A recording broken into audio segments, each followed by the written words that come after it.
दोस्तों नमस्कार, सत श्री अकाल, आदाब। मैं मुकेश कोठारी एक बार फिर आपका यूएस के इस चैनल पर हार्दिक स्वागत करता हूं।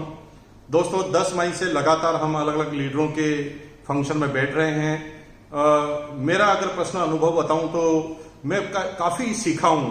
मैंने अभी यूएस में कई ऐसे लीडरों को पहली बार लंबा इतना सुना है और मजे की बात है कि मुझे गर्व महसूस होता है मेरी टीम के ऊपर कि यूनिक एजुकेशन सिस्टम की जो टीम है उसका एक एक लीडर, उसके अंदर इतने सारी प्रतिभाएं छुपी हुई है।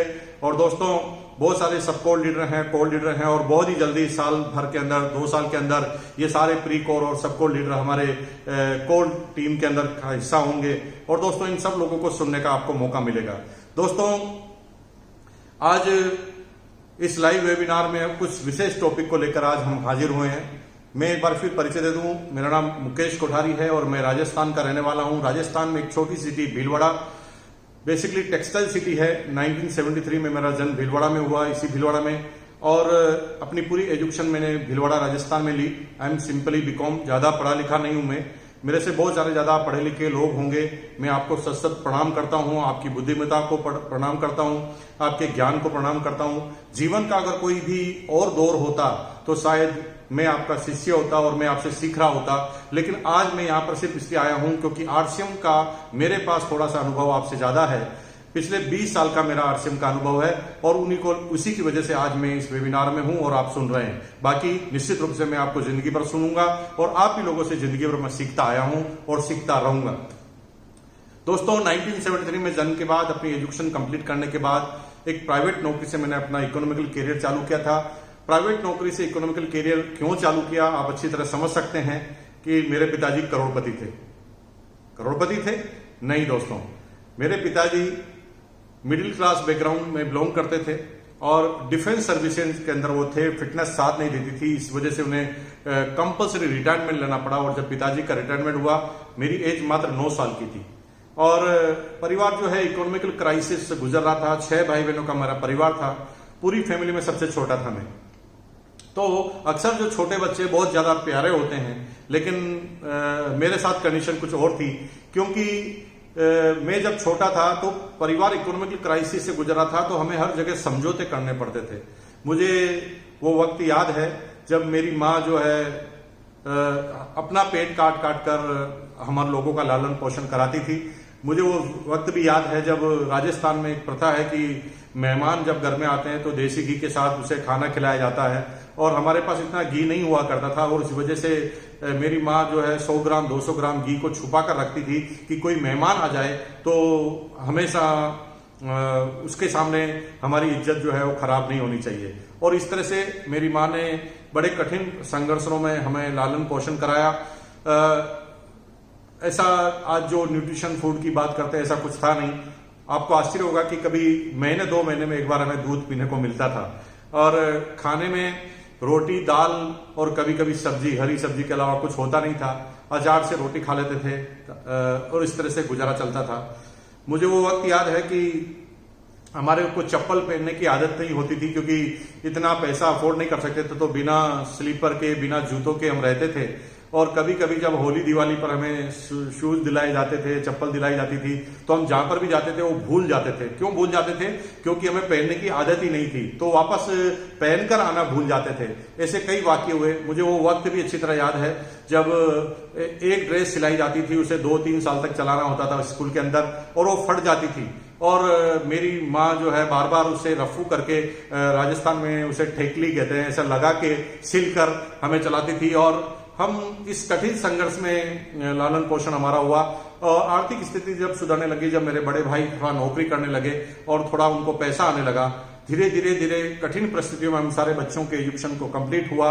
और जब बच्चों की एजुकेशन कंप्लीट हुई तो थोड़ा हमने देखा कि परिवार का इकोनॉमिकल जो है माहौल ठीक हो गया है। 2 भाई कमाने लग गए थे और तीसरा मैं था। उससे पहले बहुत कठिन संघर्ष था माँ बाप का। मुझे पता है कि ज्यादा इनकम नहीं हुआ करती थी, उस वजह से मेरी माँ जो है, थोड़ा बड़ा मकान था हमारा, उसे रेंटल रूम को रेंट पे चढ़ाकर जो पैसा आता था उसे हम लोगों का लालन पोषण होता था। मुझे वो वक्त भी याद है जब मेरी माँ रूम के अंदर एक भकारी होती है, मतलब एक आप समझ लीजिए कि रूम के ऊपर जो सामान रखने की जगह होती है वहां को अगर उसको क्लोज कर दिया है तो वो ऊपर का रूम बन जाता है।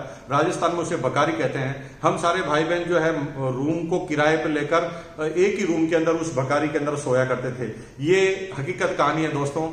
इसी भीलवाड़ा में मेरा जन्म हो गया और उसके बाद पूरी लालन पोषण इस तरह से हुआ। लेकिन बचपन से ही पैसा कमाने की जिद थी अंदर, क्योंकि परिवार में जब भी हम इकोनॉमिकल क्राइसिस देखते थे तो उसकी वजह सिर्फ पैसा होती थी और बार बार दिमाग में कूट कर भरा हुआ था कि मुकेश कोठारी खूब पैसा कमाना है, इतना पैसा कमाना है कि पैसे का ढेर लगा देना है। लेकिन ऐसा मैं केवल सोचता था, लेकिन इसके जरिया मेरे पास नहीं था। और आपको आश्चर्य होगा इस वजह से, जब मैं बीकॉम का एग्जाम दिया तो अंदर काम करने की इतनी कूट कूट कर मेरा काम, मतलब अंदर भावनाएं भरी थी। इस वजह से क्या हुआ कि मैंने बीकॉम का एग्जाम खत्म होते ही, हमारा जो जिस जगह हम रहते हैं वहां पर एक चौराया है जहां पर हम सारे दोस्त वगैरह मिला करते थे। कुछ बड़े दोस्त भी थे हमारे जो हमारे से एज में बड़े थे, जो नौकरी करते थे। मैंने अपने एक दोस्त से जो नौकरी करता था, मेरे से उम्र में बड़ा था, मैंने उनसे कहा कि भाई देखो मेरा बीकॉम का एग्जाम हो गया है और मुझे अब नौकरी करनी है, कुछ जीवन में करना है। तो मेरे दोस्त ने कहा कि यार अभी इतना जल्दी क्या करेगा, अभी रिजल्ट तो आने दे। मैंने कहा रिजल्ट आएगा तब तक मैं सैलरी कम ले लूंगा, लेकिन मैं 2 महीने खराब नहीं करना चाहता, मैं काम सीखना चाहता हूं, मुझे क्या आप काम दिला सकते हैं? तो मेरे दोस्त की मदद से एक प्राइवेट नौकरी में मेरी शुरुआत हो गई और मुझे बताया गया था कि आपको मार्केटिंग के लिए रखा गया है, लेकिन ऐसा हुआ नहीं। मार्केटिंग के लिए उन्होंने रखा था, लेकिन मुझे, क्योंकि मैंने बीकॉम किया था तो मुझे अकाउंट्स का काम उन्होंने संभला दिया।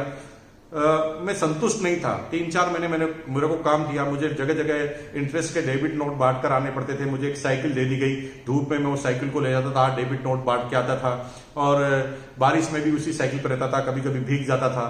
फिर 3 महीने बाद मैंने नौकरी चेंज की, फिर मैं मार्केटिंग फील्ड में आया और धीरे धीरे सर्विस मैंने की। दोस्तों, जब मेरी पहली सैलरी 750 रुपए आई थी ना, तो दोस्तों मुझे पहली बार जीवन में ये पता चला कि पैसा कमाना बहुत कठिन काम है। इसके बारे में सोचना आसान काम है, सपने देखना आसान काम है, लेकिन पैसा कमाना बिल्कुल भी आसान काम नहीं है। लेकिन ये दौर लगातार चलता रहा, क्योंकि इसके अलावा मेरे पास कोई दूसरा रास्ता भी नहीं था। इस वजह से ये दौर लगातार चलता रहा और हुआ ये कि पैसा कमाना चाहता था, इसलिए नौकरी के दौरान भी चुप नहीं रहता था। जब भी मुझे कोई नई चीज दिखती थी तो मैं उसके बारे में जानकारी लेता था, और जो आपके साथ होता था मेरे साथ भी होता था। जब मैं किसी को अच्छे समोसे की दुकान चलती थी उसको देखता था तो मुझे लगता था कि मुझे समोसे का बिजनेस कर लेना चाहिए। जब मैं स्टेशनरी की दुकान पे चलता था तो मुझे लगता था कि मुझे स्टेशनरी की दुकान कर लेनी चाहिए। और जब मैं किसी रेडीमेड के कारखाने में जाता था तो मुझे लगता था कि मुझे रेडीमेड का कारखाना खोल देना चाहिए था। इस तरह से दिमाग बार बार भटकता था, मैं अपनी नौकरी से संतुष्ट नहीं था। और इस दौरान मैंने कई तरह के बिजनेस किए, बिजनेस माइंडेड था मैं दोस्तों, जीवन में कुछ बढ़ना चाहता हूं। और आज आपका सीखने का पॉइंट नंबर यह है कि अगर कामयाब आपको होना है तो नौकरी से आप जिंदगी भर कामयाब नहीं होंगे।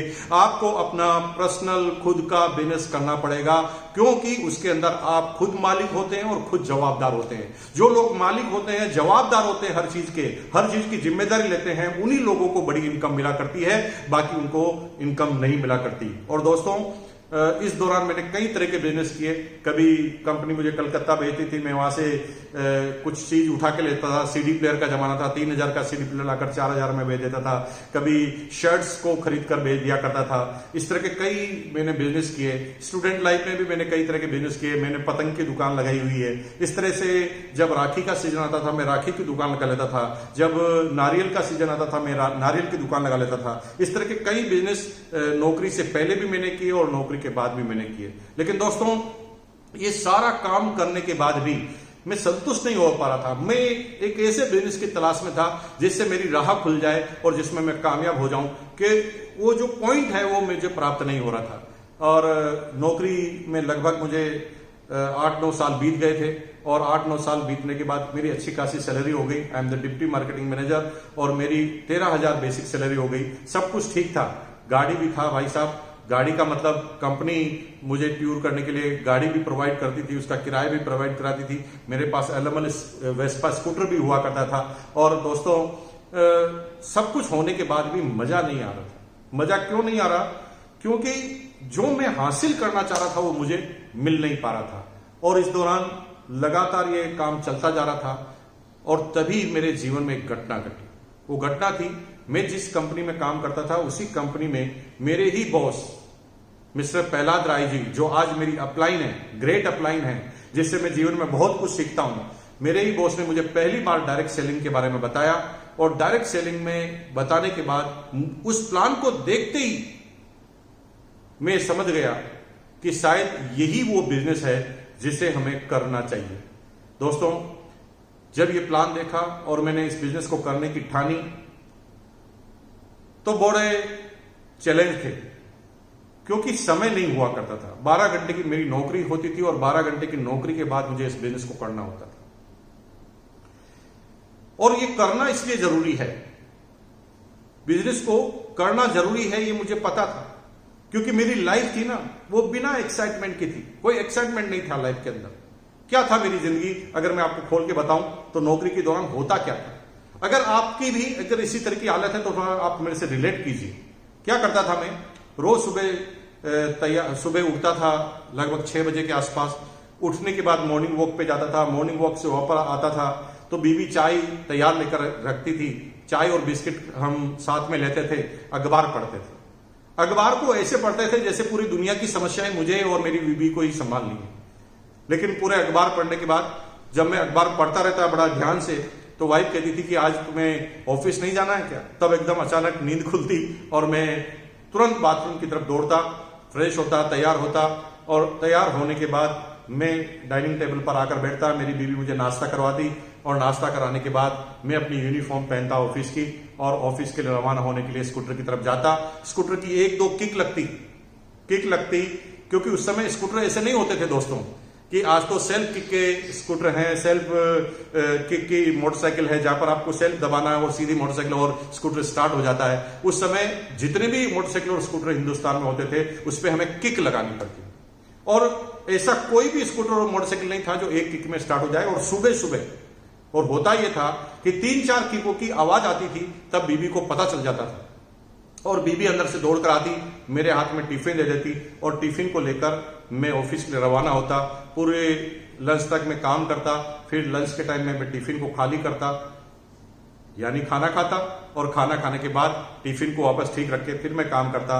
रात की 8 बजती, घर पर जाने का समय होता, मैं टिफिन को स्कूटर पे टांगता और घर की तरफ वापस रवाना हो जाता। फिर क्या होता दोस्तों, टाइमिंग इतनी परफेक्ट होती है नौकरी क्लास वालों की, उनका हर वक्त एकदम फिक्स टाइम होता है, एकदम सिस्टमेटिक लाइफ होती है। लेकिन आपको मैं बता देना चाहता हूं, better life is the enemy of great life. एक अच्छी जिंदगी हमेशा एक महान जिंदगी की दुश्मन होती है। अगर आप अच्छी जिंदगी जी रहे हैं तो आप सोच लीजिए कि आप जीवन में कोई बड़ा काम नहीं कर पाएंगे। आने वाली पुश्तियां आपका नाम याद नहीं रखेंगी, आपके बच्चे आपका नाम याद रखेंगे, बच्चे के बच्चे हो सकता है दादाजी का नाम याद रखे, लेकिन तीसरी पीढ़ी में आते आते आपका नाम भी खत्म हो जाएगा। दोस्तों, ये नौकरी क्लास वालों की जिंदगी है। और होता क्या कि मैं ठीक 8 बजे आता, 8 बजे वहां से रवाना होता। मुझे लगभग 6 से 7 मिनट का टाइम लगता था स्कूटर पर घर पर पहुंचने का, और बीबी को भी पता था 8:07 मिनट से 8:10 पर वो घर पर पहुंच जाएंगे। और जब मैं वहां पर पहुंचता तो बेल बजाने से पहले ही गेट खुल जाता। दोस्तों, टाइमिंग देखिए परफेक्ट। बीबी मुझे देखती और बिल्कुल भी मुस्कुराती नहीं। ये मेरा रोज का रूटीन था। मुंह उसका फुला रहता और मेरा भी रूटीन था, मेरा भी अनुभव था। मैं धीरे से मुस्कुरा कर बोलता, क्या बात है डार्लिंग। जो ही मैं बोलता था क्या बात है डार्लिंग, बीबी का बोलना चालू। और दोस्तों, ढाई ढाई ढाई, तुम्हारी मां ने ये कर दिया, बच्चों ने ये कर दिया, पड़ोसी ने ये कर दिया, इसने ये कर दिया, लगातार आधा घंटा तक फायरिंग हुई। और मैं चुपचाप सुनता रहता, क्योंकि मैं अनुभवी आदमी था। मैंने कहा अगर बीच में भी टोक दिया तो हो सकता मेरा अगला दिन भी खराब हो जाए। मैं चुपचाप सुन लेता। जब बीबी अपनी पूरी भड़ास निकाल लेती, अंदर से पूरी खाली हो जाती, तो धीरे से पूछती, चाय लेकर आऊं। फिर मैं समझ जाता था, इंडिकेशन मिल जाता था कि अब इसका सारा निकल चुका है। फिर हमारी फर्स्ट क्लास जिंदगी चालू होती। फिर हम चाय वाय पीते, बच्चे ट्यूशन से आ जाते, बच्चों के साथ थोड़ा गेम वेम खेलते, टीवी वगैरह देखते, उसके बाद डिनर करते। डिनर करने के बाद थोड़ी देर फिर टीवी देखते, बातें चीतें करते, बच्चे अपना होमवर्क करते। रात की लगभग 10 साढ़े 10 बज जाती, हम सो जाते। एकदम सिस्टमेटिक लाइफ। सुबह उठते, फिर तैयार होते, फिर नाश्ता करते, फिर टिफिन भरते, फिर खाली करते, फिर घर पर आते, फिर बीवी की सुनते, फिर टीवी देखते और सो जाते। तीसरे दिन क्या होता जानना चाहते हैं आप? अगर जानना चाहते हैं तो बता देता हूं। सुबह उठते, तैयार होते, नाश्ता करते, टिफिन भरते, ऑफिस जाते, खाली करते, वापस लेकर आते, बीवी की सुनते, खाना खाते, टीवी देखते और सो जाते। चौथे दिन क्या होता था जानना चाहते हैं आप? हाँ, कुछ लोग जानना चाहते हैं। तो सुबह उठते, तैयार होते, नाश्ता करते, टिफिन भरते, खाली करते, घर पर आते, बीवी की सुनते, टीवी देखते, सो जाते। और जानना चाहते हैं? अभी आप कह रहे हैं कि ना ना ना ना, बहुत हो गया। दोस्तों, बात को समझिए। जिस बात को तुम 5 बार नहीं सुन सकते, सिर्फ 5 बार, उस काम को मैंने किया है 8-9 साल तक लगातार। मेरी व्यथा समझ सकते हैं। कभी कभी तो मुझे ऐसा लगता था कि मेरा जन्म ही इसीलिए हुआ है कि जब बेटा टिफिन भर खाली करके आ जा, टिफिन भर खाली करके आ जा, टिफिन भर खाली करके आ जा। क्या जीवन यही है? टिफिन भरो और खाली करो? यह हिंदुस्तान के हर नौकरी वालों की यही जिंदगी है दोस्तों। कभी कभी लगता है कि जो दुकानदार हैं, जो बिजनेस करते हैं, उनकी जिंदगी ठीक है। अरे दोस्तों, उसके बारे में बता दूं, आप में से बहुत सारे लोग अगर यहां पर बिजनेसमैन हैं तो थोड़ी मेरी बात सुन लीजिए आप। कुछ लोगों को लगता है दूसरे की थाली में ज्यादा घी नजर आता है। बिजनेस वालों को लगता है कि सर्विस वालों की जिंदगी ठीक है, सर्विस वालों को लगता है कि बिजनेस वालों की जिंदगी ठीक है। राजस्थान में कहावत है, भोपा की गत भोपो जाना। इसका मतलब यह है कि हर आदमी के अंदर क्या चलता है वही जानता है। दूसरों को दूर से देखने से अच्छा लगता है, पास जाने के बाद कुछ भी ठीक नहीं होता। मेरे पास में शर्मा जी रहते थे, किराने की दुकान थी उनकी। क्या जिंदगी थी उनकी? शर्मा जी रोज सुबह 8 बजे दुकान पर पहुंच जाते थे। मैं तो 10 बजे जाता था, मैं सिस्टमेटिक आदमी था। वो 8 बजे पहुंच जाते थे।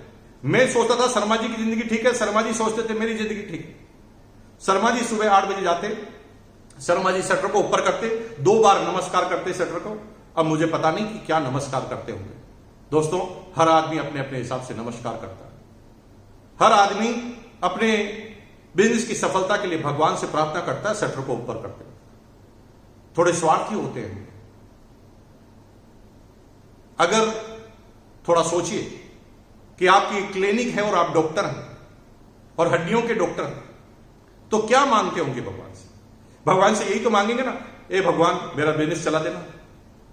आप सोच सकते हैं आपका बिजनेस कैसे चलेगा? आपका बिजनेस तभी चलेगा दोस्तों जब किसी की टांग टूटेगी, और आपके नजदीक वाले की टांग टूटेगी तो ही आपकी क्लिनिक पे आएगा, कोई लंदन से आपके यहां नहीं आएगा। इसका मतलब है हर आदमी अपने जीवन और प्रजन के लिए, लोगों की सेवा के लिए कुछ भी करे, लेकिन उसे मांगना तो भगवान से यही पड़ता है कि मेरा बिजनेस चल जाना चाहिए। दोस्तों, शर्मा जी दुकान पर जाते थे, शटर ऊपर करते थे नमस्कार करके, फिर सफाई उफाई करते थे और फिर काउंटर पर बैठ जाते थे। शर्मा जी ना पूरी जिंदगी भर ग्राहकों का इंतजार करते थे। सुबह 8 से लगाकर रात को 8 बजे, 9 बजे, 10 बजे तक ग्राहकों का इंतजार करते थे। शर्मा जी की हालत यह थी कि शर्मा जी पूरी जिंदगी भर ग्राहकों का इंतजार करते थे और शर्मायन यानी शर्मा जी की बीवी जिंदगी भर शर्मा जी का इंतजार करती थी। संडे को भी दुकान खोल देते थे। कभी कभी तो बच्चे ही अजीबोगरीब घटना कर देते। शर्मा जी के जो बच्चे थे ना, वो शर्मा जी को कहते थे ये हमारे संडे वाले पापा, क्योंकि Sharma ji Sunday to Sunday नजर आते थे। संडे जल्दी दुकान बंद हो जाती थी, बच्चे देख लेते थे, क्योंकि बच्चे रोज सुबह उठते थे, उससे पहले शर्मा जी रवाना। शर्मा जी रोज आते थे, उससे पहले बच्चे सो जाते। शर्मा जी का नाम ही संडे वाले पापा पड़ गया। सुबह जाते शटर ऊपर कर लेते, शाम को आते शटर नीचे करके घर पर। मेरी जिंदगी थी टिफिन भरो खाली करो, भरो खाली करो, भरो खाली करो, और शर्मा जी की जिंदगी थी शटर ऊपर शटर नीचे, शटर ऊपर शटर नीचे, शटर ऊपर शटर नीचे। दोस्तों, कहीं ये जिंदगी आपकी तो नहीं है। अगर आपकी है तो मेरी बात को आज एंड तक आप सुनना। ये मुकेश कोठारी आपसे बिल्कुल अलग नहीं है। जैसे आपकी जिंदगी ना, उससे भी बदतर जिंदगी मेरी थी, लेकिन एक सोच थी, एक डायरेक्शन था, अपलायनों का सानिध्य था, और जो जो सीखा उसको जीवन में उतारा। अगर मैं कामयाब बिजनेस में हो सकता हूं तो इस पृथ्वी पर एक सिंगल आदमी नहीं है जो कामयाब नहीं हो सकता। आपको आपके ऊपर कॉन्फिडेंस हो या ना हो, मुकेश कोठारी को है। आपके पिताजी को, आपके माताजी को, आपकी बीवी को, आपके भाई को, आपके दोस्त को, आपके समाज को आपके ऊपर कॉन्फिडेंस हो कि नहीं हो? मेरे को कॉन्फिडेंस है कि आपका जन्म ही कामयाबी के लिए हुआ है और आप कामयाब होकर रहेंगे। अगर यस तो लिखिए, चैट बॉक्स में जाकर लिखिए तैयार हैं हम कामयाबी के लिए। यस नहीं लिखना है, लिखिए तैयार हैं हम कामयाबी के लिए। अगर तैयार हैं तो मुकेश कोठारी दावा करता है, वादा करता है कि आज मैं जिन बातों का उल्लेख करूंगा उन चीजों को करने के बाद आपकी कामयाबी फाइनल है। 1001% फाइनल है। रेडी हैं आप लोग? अगर रेडी हैं तो बात चालू करते हैं। दोस्तों, जब इस बिजनेस के अंदर आया, जब मैं पहली सेमिनार में गया, पहली मीटिंग में गया, ज्यादा कुछ समझ में नहीं आया, लेकिन मोटा मोटी यह बात समझ में आई कि इस बिजनेस में लग कुछ नहीं सकता। इस बिजनेस में पैसा नहीं लगाना है। इस बिजनेस में दुकान नहीं खोलनी है। इस बिजनेस में कोई फिक्स समय नहीं देना है। इस बिजनेस को करने के लिए कोई त्याग नहीं करना है। इस बिजनेस को करने के लिए आपको कोई हिसाब किताब नहीं रखना है, बही खाता मेंटेन नहीं करनी। इस बिजनेस को करने के लिए कोई टेंशन नहीं लेनी। इस बिजनेस में वो कुछ भी नहीं करना पड़ता जो आपको अभी अपने बिजनेस में करना पड़ता है। और दोस्तों, ये अजीब और गरीब बिजनेस है, फिर भी इस बिजनेस को क्यों लोग बाग नहीं करते हैं? अगर आप नहीं कर पा रहे हैं तो मैं बता दूं, इस बिजनेस को नहीं करने के पीछे सिर्फ एक कारण है। वो एक कारण क्या है? वो एक कारण यह है कि इस बिजनेस की एंट्री और एग्जिट एकदम आसान है। दोस्तों, मेरे सीनियर साथी भी यहां पर सुन रहे होंगे बात। तुरंत 3 महीने 6 महीने क्या संघर्ष किया, अगर रिजल्ट नहीं आए तो 6 महीने बाद हम बैलेंस शीट बनाना चालू करते हैं, इधर उधर झांकना चालू करते हैं, इस कंपनी का प्लान, उस कंपनी का प्लान, बिजनेस को छोड़ देते हैं। दोस्तों, बिजनेसमैनों की बैलेंस शीट ऐसे नहीं बनती। आज मुकेश अंबानी जी ने जियो चालू किया तो एक दिन में बैलेंस शीट बनाई क्या? 3 साल तो उन्होंने, 2 साल तो उन्होंने सब कुछ फ्री में, हालांकि वो कैपेबल थे, वो ट्रेडिशनल बिजनेस था, लेकिन उन्हें बिजनेस का भविष्य पता था। उनको पता था कि पैसेंस अगर मैं रखूंगा तो मैं 100% कामयाब होऊंगा। आज हिंदुस्तान की सबसे बड़ी कंपनी मोबाइल के अंदर। दोस्तों, आपकी कामयाबी फाइनल है और आप कामयाबी के लिए पैदा हुए हैं। मुकेश कोठारी ये दावा करता है आपसे। और जब मैंने देखा कि इस बिजनेस में ऐसा कुछ करना नहीं पड़ता, एंट्री और एग्जिट जो है आसान है। इस बिजनेस को ज्वाइन करने के लिए कुछ लगता नहीं है। और पड़ोसी ने, आपके रिश्तेदार ने बोल दिया ये बेकार बिजनेस है, ऐसा ये हो गया, वैसा हो गया, आप तुरंत कहते हैं अरे सब लोग मना कर रहे हैं, शायद ये बिजनेस नहीं चलेगा, आउट। एंट्री आसान क्यों है? क्योंकि कुछ लगता ही नहीं है। कोई भी आदमी आता है, वो कहे भैया ज्वाइन करना है, आपको सामान लेने हैं घर के, आप तुरंत कहते हैं भाई जब कुछ लग ही नहीं रहा घर के ही सामान लेने तो ज्वाइन करा दो। अगर आपको लग रहा है कि इस बिजनेस को ज्वाइन कराना कठिन है तो आप गलतफहमी में जी रहे हैं। दुनिया में सबसे सस्ता काम अगर कोई है, सबसे सरल का काम है तो किसी को ज्वाइन कराना है, वो भी RCM की डायरेक्ट सेलिंग में किसी को ज्वाइन कराना, क्योंकि कुछ लगता तो है ही नहीं।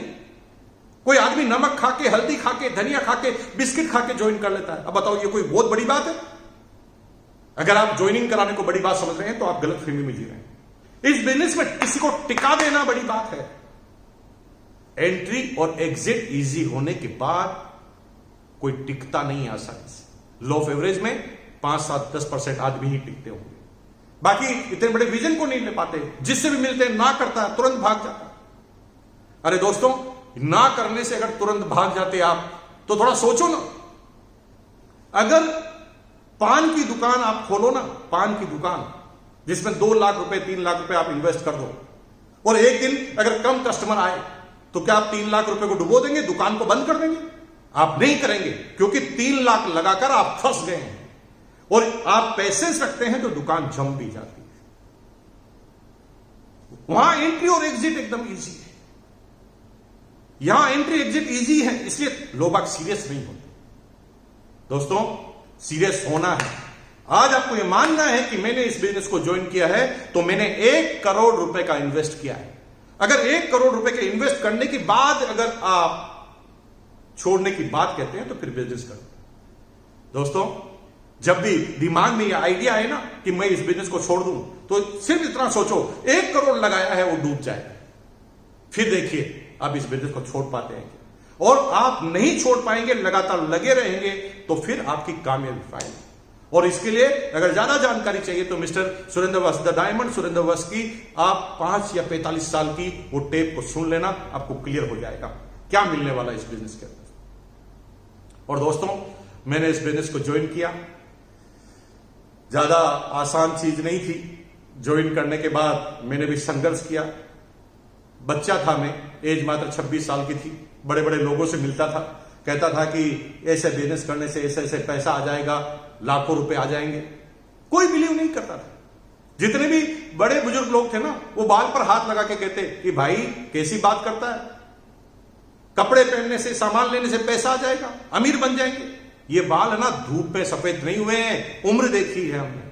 और दोस्तों, मेरे पास कोई जवाब नहीं होता था। ये जवाब क्यों नहीं होता था? क्योंकि मेरे पास अनुभव नहीं था। अगर आप अभी किसी के पास जाते हैं, सामने वाला मना कर देता है, तो इसका मतलब यह है कि आप समझा नहीं पाए हैं। इसका मतलब यह नहीं कि बिजनेस खराब है, इसका मतलब सीधा सीधा यह है कि आप नहीं समझा पाए। पहले मैं समझाता था 10 को, एक भी नहीं समझता था। अब मैं 10 को समझाता हूं, 8 समझ जाते हैं। क्या अंतर आया दोनों चीजों में? दोनों चीजों में यह अंतर आया है, एक जगह एक भी दिन का मेरे पास अनुभव नहीं था, एक जगह मुझे 20 साल का अनुभव है। और 20 साल के अनुभव के बाद मुझे पता है कि आदमी मना क्यों करता है, ना क्यों करता है। और अल्टीमेट आज 10 में से 8 का रिजल्ट आता है। अगर आपके 10 में से 1-2 के रिजल्ट आ रहे हैं तो परफेक्ट है, एकदम सही जा रहे हैं आप। इससे अच्छा कुछ नहीं होता है, सबके साथ यही होता है। लेकिन हम लोगों से तुलना करते हैं, वो मनी सर्कुलेशन कंपनियों से तुलना करते हैं। और हिंदुस्तान में कुछ लोगों ने कचरा बनाया हुआ है डायरेक्ट सेलिंग। वो डायरेक्ट सेलिंग को भविष्य के लिए नहीं करते, वो डायरेक्ट सेलिंग को सिक्योरिटी के लिए नहीं करते, डायरेक्ट सेलिंग से अपनी पीढ़ियां नहीं चलाना चाहते। वो तो दुकानदारी खोल रखी है, आज इस कंपनी में, आज उस कंपनी में, आज इस कंपनी में, आज उस कंपनी में, और खरीद फरोख्त करना चालू कर देते हैं। दोस्तों, 20 साल हो गए मुझे लगातार। मुझे पता नहीं किस कंपनी का क्या प्लान होता है। मुझे एक ही प्लान पता है कि मैंने 20 साल में एक नेटवर्क खड़ा किया है जो मेरी आने वाली पुश्तियों के लिए काम करेगा। वो 5 साल एक जगह नेटवर्क बनाएंगे, फिर 5 साल दूसरी जगह नेटवर्क बनाएंगे, फिर 5 साल तीसरी जगह नेटवर्क बनाएंगे। पूरी जिंदगी निकल जाएगी ऐसे नेटवर्क बनाते बनाते। अरे छोटा मोटा कम ज्यादा हो सकता है, कोई प्रॉब्लम हो सकती है। हर आदमी सर्वगुण संपन्न नहीं होता, हर कंपनी सर्वगुण संपन्न नहीं होती, लेकिन जरूरी है एक जगह टिक जाना और नेटवर्क को बना देना। और दोस्तों, मैंने इस बिजनेस को ज्वाइन किया, संघर्ष आए, समस्याएं आई, टाइम नहीं था। 12 घंटे की तो मेरी नौकरी होती। तो सीखने का दूसरा नंबर का पॉइंट यह है आज, अगर कोई कहता है कि समय नहीं है तो समझ लो समझ में नहीं आया। अगर कोई कहता है कि मैं नहीं करूंगा, मैं कामयाब नहीं हो सकता, तो समझ लो समझ में नहीं आया। जब भी समझ में नहीं आया, सामने वाला बोले, जब भी ज्वाइन नहीं करे, तो उसने जो प्रश्न रेज किए हैं तुरंत अपनी अपलाइन के पास जाओ और सीखो, पूछो इस प्रश्न का उत्तर क्या है। और जिस दिन आपको इन प्रश्नों का उत्तर मिलता जाएगा, आप कामयाबी की तरफ जाएंगे। एक दिन ऐसा आएगा, किसी की तरफ उंगली भी करेंगे तो उसे ज्वाइन करना पड़ेगा, क्योंकि उस समय तक आपके पास अपने सारे प्रश्नों के उत्तर रेडी हो जाएंगे। और दोस्तों, अगर इन चीजों पर ध्यान दिया तो कामयाबी फाइनल है। अब हुआ ये कि 12 घंटे की नौकरी होती थी, कैसे करे कुछ समझ में नहीं आता था, लेकिन क्योंकि दिमाग में घुस गई थी कि करना है, और जब करना है ऐसा सोच लिया, तो दोस्तों टाइम निकलता है। अगर आप कहते हैं, एक बार माइंड पे कमांड दीजिए, मुझे करना है, जो ही आप बोलेंगे करना है, आंसर मिल जाएगा। ये दिमाग है, इस दिमाग का अपना कोई दिमाग नहीं होता। इस दिमाग को आप जो कहते हो ये कर लेता है, क्योंकि ये दिमाग का अपना कोई दिमाग नहीं है जो सोचकर आपको बोले।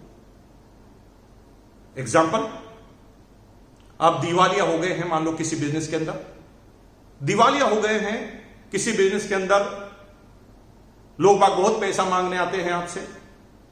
आप दिमाग को कमांड दीजिए, लोग बहुत पैसा मांगते हैं, क्या करूं? बचने के बहाने पूछोगे तो दिमाग बचने के ही आंसर देगा। दिमाग कहेगा भाग जा, आत्महत्या कर ले, छत से कूद जा। दिमाग कहेगा इस शहर को छोड़ दे। आप दिमाग से कहना कैसे छोड़ू, मैं तो फर्स्ट फ्लोर पे हूं, नीचे आदमी खड़े, वो कहेगा पीछे से चले जा। वो कहेगा पीछे से कैसे जाऊं, मैं फर्स्ट फ्लोर पे हूं। वो कहेगा बीबी की साड़ी अलमारी में पड़ी होगी, उसको बांध के भाग जाओ। ये दिमाग आपको सारे आइडिया देगा, क्योंकि आपने प्रश्न ही भागने का पूछा, क्योंकि दिमाग के पास अपना कोई दिमाग नहीं। अगर इसी दिमाग से पूछो, मैं इसी जिल्लत भरी जिंदगी नहीं जीना चाहता, मैं स्वाभिमान की जिंदगी जीना चाहता हूं, मैं फिर अपने दम पे खड़ा होना चाहता हूं, मैं हर व्यक्ति का पैसा चुकाना चाहता हूं, क्या करूं? तो यही दिमाग जिसने भागने की सलाह दी थी, यही दिमाग अब आपको कहेगा जा, जो पैसा मांगता उसके सामने जा, आंखें नीचे कर और हाथ जोड़कर बोल कि भाई नुकसान हो गया, पैसा नहीं है, नहीं दे सकता। अब दो तरीके हैं, या तो मुझे मार मार के खत्म कर दो, और दूसरा तरीका है मुझे समय दो। अगर मुझे समय दिया, अगर मुझे कामयाब होने का मौका दिया, तो मैं आपका एक एक पैसा चुकाऊंगा। और जब ये वर्ड बोलते हैं तो दुनिया का भारी से भारी पहलवान भी समझ जाता है कि इसका कर क्या सकते हैं। मारेंगे तो सारे पैसे डूबेंगे, और वक्त देंगे तो पैसे आने के चांस भी। और दोस्तों, आपने जो दिमाग को कमांड दी, वही दिमाग ने महसूस की, उसने उसका ही आंसर दिया। मैंने कहा करना है, तो फिर रास्ते निकले। रोज ऑफिस से जाने से पहले 2 घंटे 8 से 10 लोगों से मिलता था उनकी जगह पर जाकर, और रोज 8 से 10 रात को लोगों से जाके मिलता था। संडे के दिन छुट्टी होती थी। मेरा एलेबल वेस्पा स्कूटर है, आज भी मैंने रखा हुआ 2395 एलेबल वेस्पा 150 NV। उस स्कूटर पर मैं और मेरा साथी संडे के दिन लगभग 175 किलोमीटर आना, 175 किलो जाना, उदयपुर चित्तौड़ होते हुए हम स्कूटर पर जाते थे, हाथ में किट लेकर। वो क्रेज था दोस्तों। ज्वाइन करना बहुत बड़ी बात है। सामने वाला कहता है, इंटरेस्ट भी लेता था ना, तो हमें इतनी खुशी महसूस होती थी, हमें लगता था कि हम एक पॉइंट की तरफ जा रहे हैं। आज आपके पास क्या नहीं है। हमने जब इस बिजनेस को चालू किया, हमारे जब सीनियर अपलाइन ने जब इस बिजनेस को चालू किया, कुछ नहीं था दोस्तों, इस बिजनेस में कुछ नहीं था। आज आपके पास पिकअप सेंटर है, जगह जगह सामान मिलता था। उस समय केवल भीलवाड़ा के अंदर ही सामान मिलता था। आज आपके पास डिपो है, उस समय केवल भीलवाड़ा में ही डिपो था। आज आपके पास एग्जाम्पल है, डायमंड के एग्जाम्पल है, 25-25 लाख रुपए पर मंथ कमाने वालों का एग्जाम्पल है। हमने जब काम किया था ना, एक भी कमीशन नहीं आया था। जब मैंने ज्वाइन किया था, कोई कमीशन नहीं आया था किसी को। जब किसी को प्लान बताते थे ना, तो कहते थे तेरे को कितना आया, तो हम कहते थे तुम जुड़ोगे तभी तो आएगा। यह हकीकत थी दोस्तों। आज आपके पास इतने प्रोडक्ट हैं, हमारे पास सिर्फ एक प्रोडक्ट था। आज आपके पास मीटिंग है, सेमिनार है, अपलाइन की गाइडलाइंस है, अपलाइन का अनुभव है, यूनिक एजुकेशन सिस्टम है, लेकिन हमारे समय में ऐसा कुछ था ही नहीं। एक ही चीज थी, दिमाग में घुस गया था कि करना है। अगर आपने दिमाग में घुसा लिया कि करना है, तो मुकेश कोठारी गारंटी देता है कि आप कामयाब होंगे। आज आप बोलिए मैं तैयार हूं, लिखिए, चैट बॉक्स पे लिखिए मैं तैयार हूं। मैं वेट करता हूं, जब सारे लोग लिखेंगे तो मैं बात करूंगा, नहीं तो समझ लीजिए सेमिनार समाप्त हो गई। लिखिए मैं तैयार हूं। अगर आप तैयार हैं तो मैं भी तैयार हूं। क्या होता है, लगातार संघर्ष की कहानी चालू रहती है, लेकिन जब हम लगातार करते रहते हैं तो लॉ ऑफ एवरेज काम करता है दोस्तों। कई लोग आते हैं, मना कर देते हैं। कई लोग ज्वाइन करते हैं, 5-7 दिन एक्टिव रहते हैं, खत्म हो जाते हैं। कुछ लोग 2-3 महीने एक्टिव रहते हैं, खत्म हो जाते हैं। लेकिन लॉ ऑफ एवरेज से जब हम लगातार लगे रहते हैं, तो कोई ना कोई आदमी हमें अपने जैसा मिलता है। अभी डायरेक्ट सेलिंग में सबसे बड़ी गलती क्या करती है? जो नई कंपनियां आती है वो गलती करती है, जो पुराने लीडर हैं वो गलतियां करते हैं, जो सेट वर्कर नेटवर्कर हैं वो गलतियां करते हैं। वो लीडर को खरीदने का प्रयास करते हैं। लीडर को खरीदिए मत, लीडर को बनाइए। अगर बेसमेंट में ए से लगाकर जेड तक आप उसे सिखाएंगे तो लीडर बनेगा। थोड़ा सोचो, आपका बच्चा सीधा 25 साल का पैदा हुआ होता, या 25 साल के बच्चे को आप गोद लेते। ऐसा क्यों है कि बड़े बच्चों को गोद नहीं लेते? जब हमें किसी दूसरे व्यक्ति को अनाथालय से गोद लेना होता है तो हम बाल्य अवस्था में उसे गोद लेते हैं। इसलिए लेते हैं कि हम अपने हिसाब से संस्कार उसे सिखा सकते हैं। एक आदमी जो पैसों की वजह से किसी और कंपनी में टूट के गया है, आप कैसे मानेंगे कि वो उस जगह भी टिकेगा? कोई तीसरी कंपनी आएगी, फिर वो जाएगा, फिर चौथी कंपनी आएगा जाएगा। इसलिए लीडर के सिलेक्शन करते हुए ध्यान रखिए कि किस लीडर के साथ आप ज्वाइन कर रहे हैं। ऐसा तो नहीं है कि आपके पूरे जीवन को घुमा दे, अपने स्वार्थ की वजह से, अपने लाभ की वजह से वो आपको यूज कर ले। दोस्तों, संघर्ष हुआ, लेकिन धीरे धीरे लीडरशिप क्रिएट हुई। जब पहली एनिवर्सरी में मैं रॉयल्टी एच्योर बना और जब मुझे सम्मानित किया गया, बीसी छाबड़ा जी स्टेज से बोल रहे थे, भाई और बहनों, मैं अब आपके सामने बुलाने जा रहा हूं एक डायनामिक पर्सनालिटी जिसकी एज मात्र 27 साल की है। 27 साल की एज में उस व्यक्ति ने इतना बड़ा कमाल करके बताया, रॉयल्टी जैसी इनकम, रॉयल्टी आएगी इनके मरने के बाद भी, इनके साथ भी, इनके बाद भी, पीढ़ियों को सुरक्षित कर लिया है। जब मेरी टीम के 50 आदमी वहां पर बैठे थे ना दोस्तों, वो एक्साइटेड हो गए। जिस दिन मैंने टीम के साथी को एक्साइटेड कर दिया, समझ लो मेरा काम चालू हो गया। सीखने का पॉइंट नंबर 3 है, इस बिजनेस में बोलो मत, बकबक मत करो, ये करना चाहिए, वो करना चाहिए। अरे ज्ञान का भंडार है और अभी ज्ञान तो यूट्यूब पे मिलता है और जो चाहो वो ज्ञान मिलता है। नहीं परवाह करना उसकी, करके दिखाना। दुनिया में करके दिखाने की वैल्यू है, बोलने की वैल्यू नहीं। जब करके दिखाते हो तो लोग सुने, लोग फॉलो करें। सिर्फ बातें करोगे कोई फॉलो नहीं करे। टीचर ने करके नहीं दिखाया, टीचर ने आपको सिर्फ पढ़ाया है, तो हम बाद में जिंदगी भर फॉलो नहीं करते, बस सम्मान करते। आदर्श नहीं मानते, आदर्श उनको मानते हैं जिसने कुछ करके बताया है। मदर तेरेसा कुछ करके बताया है, रतन टाटा, धीरूभाई अंबानी कुछ करके बताया। हम लोग आदर्श मानते हो। जो लोग करके बताते हैं वो आदर्श बन जाते हैं। और दोस्तों, चैलेंज आए, पहली रॉयल्टी में मैं गया, लोग एक्साइटेड हो गए। लोगों को पहली बार विश्वास हुआ, मेरी डाउनलाइन के लोगों को पहली बार विश्वास हुआ कि ये हम भी कर सकते हैं। अगर मुकेश कोठारी ने 1 साल में हमारे सामने करके बताया तो हम क्यों नहीं कर सकते। उस दिन से मेरा बिजनेस चालू हुआ दोस्तों, और इतना चालू हुआ कि समय ही कम पड़ने लगा। नौकरी हुआ करती थी मेरी, प्राइवेट नौकरी में इतना वक्त नहीं होता था, लेकिन लोग दीवाने हो गए तो अब आपको छोड़ने वाले नहीं थे।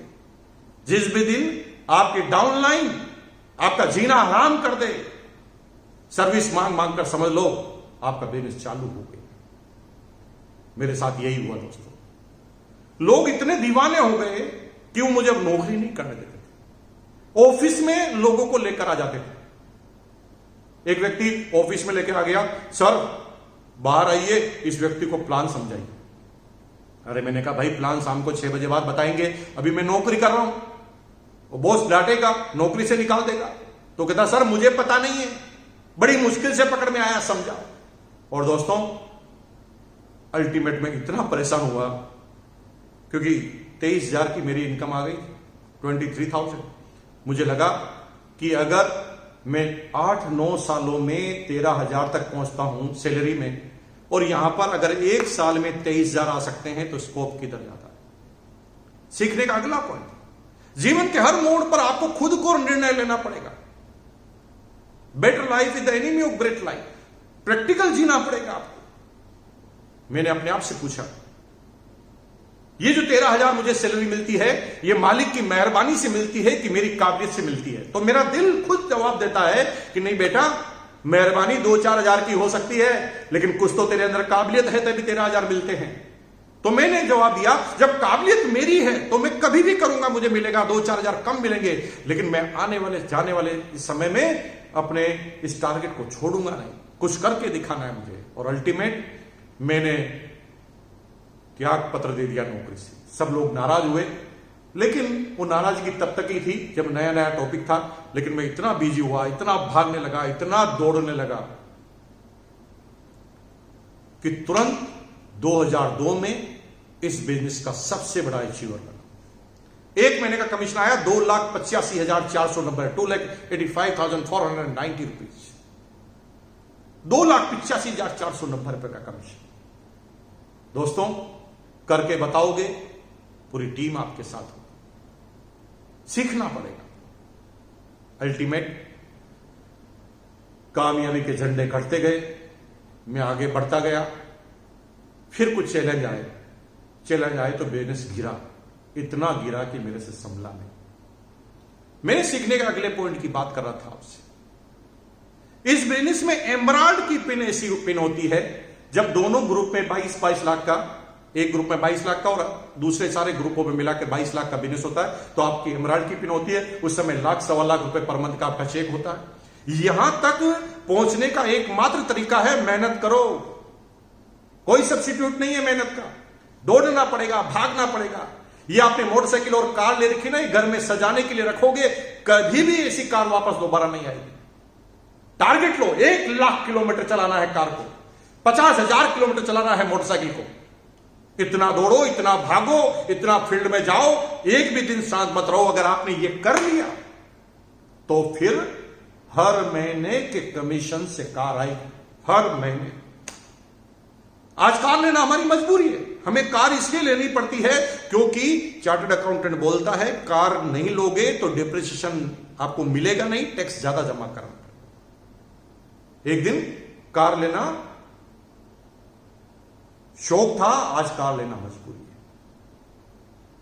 अल्टीमेट एमराल्ड तक तो आसानी से पहुंच जाएंगे आप, मे भी 2,50,000 तक पहुंच गया, लेकिन एक समय बाद इस बिजनेस को संभालना आना चाहिए, मैनेजमेंट आना चाहिए। क्योंकि टीम जब बड़ी हो जाएगी आपके पास समय कम हो जाएगा, क्योंकि आपके पास तो 24 घंटे हैं, 1 सेकंड नहीं बढ़ा पाएंगे आप। तो इतनी बड़ी टीम को कैसे मैनेज करेंगे? उसे हमें सिस्टम का सहारा लेना पड़ेगा, टूल्स का सहारा लेना पड़ेगा। सिस्टम क्या है? सिस्टम ये है यूनिक एजुकेशन सिस्टम। आज जो वेबिनार हो रही है यूनिक एजुकेशन का सिस्टम है। आज मैं घर से बाहर नहीं निकल रहा हूं, लेकिन घर में बैठकर मैं आज आपको संबोधित कर रहा हूं और हजारों आदमी सुनेंगे। ये सिस्टम, जब आपकी टीम में आप डुप्लीकेट तैयार कर देते हैं, सिस्टम तैयार कर लेते हैं, आपको जो आता है वो सिखा देते हैं। यह मत कीजिए कि मेरी बोलबाला हमेशा रहना चाहिए। हमेशा सोचिए जितना भी मुझे आता है मैं सामने वालों को समझा दूंगा। डुप्लीकेट कीजिए, डे 1 से डुप्लीकेट कीजिए। पहली बार जब वो रजिस्ट्रेशन फॉर्म भरता है ना ऑनलाइन, मत भरिए खुद, आप उसे जाइए, उसके पास जाइए, खोल के बोलिए वेबसाइट, आप भरिए, मैं हूं ना आपके पास। कोई पिकअप सेंटर खोलता है तो उसे खुद खोलना सिखाइए। जब एक एक चीज को आपने डुप्लीकेट कर लेंगे तो टीम आपकी तैयार हो जाएगी। और दोस्तों, मेरे साथ यही हुआ कि मैं डुप्लीकेट नहीं कर पाया, मेरा बिजनेस गिरा, इतना गिरा है कि आई एम द डिप्रेशन। फिर घटना घटी जो मैं पिछली सेमिनार में बोल चुका हूं। 3 महीने तक डिप्रेशन में रहा। जब जागा तो मुझे लगा कि नहीं, मैं इस बिजनेस में कामयाब हो सकता हूं। वो कहानी, वो कविता बचपन में आपने सुनी होगी, लहरों से डरकर नौका पार नहीं होती, कोशिश करने वालों की कभी हार नहीं होती। असफलता एक चुनौती है, स्वीकार करो, क्या कमी रह गई देखो और सुधार करो। जब तक ना हो सफल तुम, नींद चैन की त्यागो तुम, संघर्षों का मैदान छोड़ मत भागो तुम, क्योंकि कुछ के बगैर जय जयकार नहीं होती, कोशिश करने वालों की कभी हार नहीं होती। मैंने अपने आप को चेंज किया। उस समय चाहता था तो मैं किसी को ब्लेम कर सकता था। 90% लोग जब नाकामयाब होते हैं तो अपनी नाकामयाबी का कारण सामने वाले में देखते हैं। कुछ लीडर जो है बिजनेस में कामयाब नहीं होते, छोड़ के चले जाते हैं, क्विट कर जाते हैं। उनसे पूछो, बड़े बड़े लीडर से पूछो तो क्या बोलेंगे? कंपनी खराब थी, हमारी अपटाइम खराब थी, हमारी डाउनलाइन खराब थी, पिकअप सेंटर वाला खराब था, डिपो वाला खराब था, बारिश ज्यादा आ गई थी, गर्मी ज्यादा पड़ गई थी, तूफान आ गया था, साइक्लोन आ गया था, सरकार बदल गई थी, सरकार गलत थी। अरे कितने ब्लेम करोगे यार? अगर ये सब कुछ गलत है तो फिर कुछ लोग तुम्हारे इसी गलती में कैसे कामयाब हो गए? ये तुम सिर्फ अपने आप को संतुष्ट कर रहे हो। अगर कामयाब नहीं हुए तो आपको मानना पड़ेगा मैं एकमात्र कारण हूं। इस जीवन में ना आप अपनी बीवी को सुधार पाएंगे, न बच्चे को, न समाज को, न देश को। अगर किसी व्यक्ति को सुधारा जा सकता है तो खुद को। आप अपने आप को सुधारने के अलावा और कुछ नहीं कर सकते। और दोस्तों, जब मैंने अपने अंदर बदलाव किए, जब मैंने सोचा कि मुझे क्या क्या करना चाहिए, तो दोस्तों धीरे धीरे मुझे पता चलने लगा। और उसके बाद मैं बिजनेस में तेज गति से आगे बढ़ने लगा। इतना तेज गति से आगे बढ़ा कि आज मुझे बिजनेस को करते हुए 20 साल हो गए हैं। 20 साल में मुझे क्या क्या मिला है मैंने पिछले वेबिनार में बोल दिया। आज बहुत सारे मकान हैं, मकान बनाने का ही बिजनेस है, होटल्स हैं। आज जिस जगह मैं होटल में शूट कर रहा हूं, अपनी पिछली जो वेबिनार थी मैंने दूसरी होटल में शूट की थी। आज गाड़ी है, बंगले हैं, नौकर है, चाकर है, विदेश यात्राएं हैं, जब चाहे तब चले जाते हैं। अभी पिछले साल ऑस्ट्रेलिया गए, इस बार हम लंदन जा रहे हैं 1 महीने के लिए। जितना जाए जितना घूमे, कोई कमी नहीं। समय खूब है हमारे पास, पैसा बहुत है, सिक्योरिटी इतनी है कि मेरे बच्चे अगर नालायक भी होना भाई साहब, तो उसे जितना मैं छोड़ के जाऊंगा वो पूरा नेटवर्क मिलेगा। वो अगर उनको नेटवर्क संभालना नहीं आता फिर भी चलेगा। क्यों? क्योंकि मैंने डुप्लीकेट तैयार कर दिए टीम, और मेरे नेटवर्क के लोग मेरी कमाई के लिए काम नहीं कर रहे हैं, वो अपने भविष्य के लिए काम कर रहे हैं। और जब वो अपने भविष्य के लिए काम करते रहेंगे तो मेरी पुश्तियों को इनकम देना मजबूरी है। वो कुछ करे या ना करे, इनकम आने वाली। दोस्तों, अल्टीमेट क्या क्या मिला मैं उस पर नहीं जाऊंगा, वो आप मेरी प्रोफाइल वीडियो में आप देख लेना क्या मिला क्या नहीं मिला। मैं आज जाऊंगा कामयाबी का क्या कारण है। कामयाबी का एकमात्र कारण है नो, NO, नो। कितनी नो सुनेंगे उस पर कामयाबी मिलने वाली है। दुनिया में अगर कोई भी कामयाब है तो एकमात्र वजह है कामयाबी के पीछे, वो है नो। कौन नो नहीं सुनता? अब सिर्फ 3 आदमी ने मना कर दिया और आप परेशान, 1 आदमी ने मना कर दिया परेशान। अरे दोस्तों, थोड़ा सोचो। वो मारुति कार का डीलर है ना आपकी सिटी में, कितने कारें बिकती है कितने आदमी आने के बाद? कभी जाके परसेंटेज पूछना। 100 आदमी आते ना, 100 आदमी, 100 आदमी कार के शोरूम पे चढ़ते हैं ना, सिर्फ 3 कारें बिकती हैं, 3 ओनली। 97 आदमी जो आते हैं ना, वो केवल देख कर जाते हैं, गाड़ी में बैठ कर जाते हैं, टेस्ट ड्राइव करके जाते हैं, चाय पी कर जाते हैं, नाश्ता करके जाते हैं। और सेल्समैन को पता है कि ये फर्जी आदमी है, खरीदेगा नहीं, लेकिन वो भविष्य का कस्टमर है, इसलिए वो कभी भी बेरुखी से पेश नहीं आता। वो कहता ना कोई बात नहीं सर, नया मॉडल आएगा तब आप खरीद लेना, सर आप चाय तो पी के जाइए, सर आपका मोबाइल नंबर देख के जाइए। 97 लोगों से ना सुनने के बाद 3 कारें ली। उस 2 व्हीलर की शोरूम की कंपनी पर जाइए मालिक, कभी वाच कीजिए। 100 आदमी आते ना, तब 5 से 10 2 व्हीलर बिकते हैं। 90 लोगों की ना सुनने के बगैर 10 बिक नहीं सकती। जिन लोगों ने करोड़ों रुपए लगाया है, कार वाले ने 50 करोड़ से ज्यादा इन्वेस्ट किए हैं, 2 व्हीलर वालों ने 5 से 7 करोड़ से ज्यादा इन्वेस्ट किए, फिर भी वो इतनी ना क्यों सुन रहे हैं? क्योंकि इतने पैसे लग चुके हैं। अगर वो नेगेटिव हो जाएगा तो सीधा पैसा डूबेगा, फंस गया है। आप खुशनसीब आदमी हैं कि फंस नहीं रहे, बिना फंसे ना सुनना है। आप क्या बात करूं मैं आपसे, ना सुनने में इतनी प्रॉब्लम। अगर नहीं समझ में आ रहा है तो जाइए अपने मोहल्ले के अंदर, आपके पास में जो बाजार है उसके अंदर जाके जाइए, साड़ी के शोरूम पे जाइए। एक लेडीज है ना, एक लेडीज जब तक 100 साड़ियां बिखेर नहीं देती तब तक वो एक खरीदती नहीं। और कई बार तो ऐसा होता है 100 बिखेर कर कहती है कि भैया इसमें थोड़ा पिंक मिलेगा क्या? सेल्समैन बेचारा 100 साड़ी खोलने के बाद भी दौड़ जाता है, पिंक कलर लेकर आता है। तो भाभी जी कहते हैं नहीं नहीं, थोड़ा इससे थोड़ा और पिंक। वो बेचारा और भागा जाता है और पिंक लेकर आता है। जब और पिंक लेकर आता है तो कहता भैया आप समझ नहीं रहे, बिल्कुल स्लाइड सा पिंक। सेल्समैन को इतना गुस्सा आता है कि हथौड़ा ठोक दे उसके सिर पर, लेकिन वो प्रेम से भाभी जी अच्छा है, खुद साड़ी पहन कर बताता। और कई बार तो 100-200 साड़ियां खुलाने के बाद भी लेडीज बोलकर जाती है भैया आज है ना कुछ समझ में नहीं आ रहा। तो सेल्समैन और दुकानदार कहता है भाभी जी कोई बात नहीं, कल परसों है 1 महीने बाद नया स्टॉक आने वाला, आप पधारिए।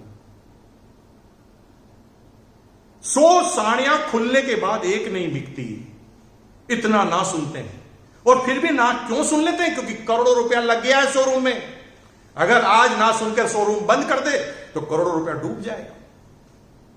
और दोस्तों, इसीलिए वो कामयाब है, क्योंकि बार बार ना सुनते हैं।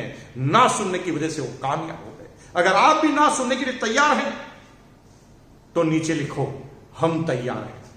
चैट बॉक्स पे जाकर लिखिए, हम तैयार हैं, मैं वेट करता हूं। अगर आप तैयार नहीं है तो छोड़कर जाइए। आपके लिए दुनिया पड़ी है, खूब कामयाबी मिलेगी आपको। हम आपसे, भगवान से प्रार्थना करेंगे कामयाबी मिलेगी। लेकिन अगर इस बिजनेस में कामयाबी चाहनी है तो लिखो, हम तैयार हैं। दोस्तों, ना तो सुननी पड़ेगी। क्या नहीं है आपकी कंपनी के पास? अगर पैसा नहीं लगाना, हिसाब किताब नहीं रखना, गोरे काले का भेद नहीं, जाति धर्म का भेद नहीं, सीट कोई फिक्स नहीं है, रिजर्वेशन नहीं है, पैसा लगाना नहीं, दुकान लगाना नहीं, स्टॉक रखना नहीं, फिर भी कामयाब नहीं हो पा रहे हैं दोस्तों, तो उसका एक मतलब है, या तो आपके अंदर कामयाबी होने की काबिलियत ही नहीं है, या फिर मेडिकल चेकअप कराओ, उसके अंदर कोई ना कोई चैलेंज जरूर निकलेगा। अरे भाई, सामान को यूज करने से, रिकमेंडेड करने से पैसा आता है, फिर भी आपको समझ में नहीं आ रही बात।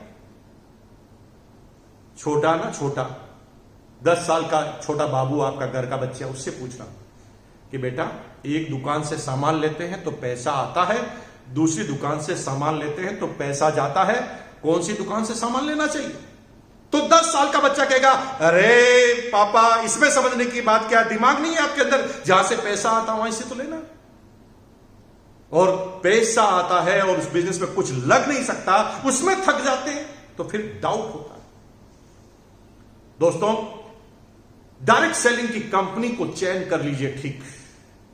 और आरसीएम बिजनेस को क्यों करना चाहिए, मैं क्यों रिकमेंड करता हूं? क्योंकि हम अपने कंपनी में भविष्य लगाते हैं। अगर 3 साल काम किया और कंपनी भाग गई, जैसे हर साल कंपनियां भागती, बंद हो जाती, तो भाई पैसा जो खोया है ना आपने, पैसा तो जिंदगी भर वापस कमाया जा सकता है, दूसरे बिजनेस में भी कमाया जा सकता है, लेकिन 3 साल जो कंपनी ने बर्बाद कर दिए हैं, उन 3 साल को वापस लाने का आपके पास कोई तरीका नहीं है दोस्तों। इसलिए मेरे भाइयों और बहनों, अगर आपने सोच लिया है कि करना है, तो कंपनी का चयन सबसे ज्यादा जरूरी है। कौन सी कंपनी में काम करें, कौन सी कंपनी में नहीं काम करें, क्योंकि कंपनी अगर भाग गई तो फिर आपके पास कोई तरीका नहीं है, नहीं ला सकते समय को वापस। अगर समय को वापस नहीं ला सकते तो सही चयन होना जरूरी है, क्योंकि हम जिस कंपनी में काम कर रहे हैं उस कंपनी का टिकना बहुत ज्यादा जरूरी है। इसलिए सबसे पहले अगर आप ये चाहते हैं कि आपकी कंपनी कौन सी ज्वाइन करें, तो सबसे पहले कंपनी की प्रोफाइल को चेक कीजिए। हमारी कंपनी की प्रोफाइल क्या है? 17 लाख स्क्वायर फीट में तो केवल ऑफिस है। अरे सारी कंपनियों के एमएलएम ऑफिस को भी मिलाए ना, तो 17 लाख स्क्वायर फीट नहीं। 17 लाख स्क्वायर फीट का आरसीएम वर्ल्ड भीलवाड़ा के अंदर, जहां ऑडिटोरियम मौजूद है, जहां पर गेस्ट हाउस मौजूद है, जहां पर कैंटीन मौजूद है, जहां पर सारी चीजें मौजूद है, जहां पर रेगुलर एकेडमिक क्लास चलती है, 17 लाख स्क्वायर फीट का ऑफिस है। पोर्टफोलियो समझिए आप, कंपनी के 50% से ज्यादा प्रोडक्ट खुद बनाती है कंपनी। डायरेक्ट सेलिंग की सारी कंपनियां माल खरीद कर बेचती है। अरे दोस्तों, उनको इन्वेस्टमेंट इसलिए नहीं करना क्योंकि कभी भी भागना है।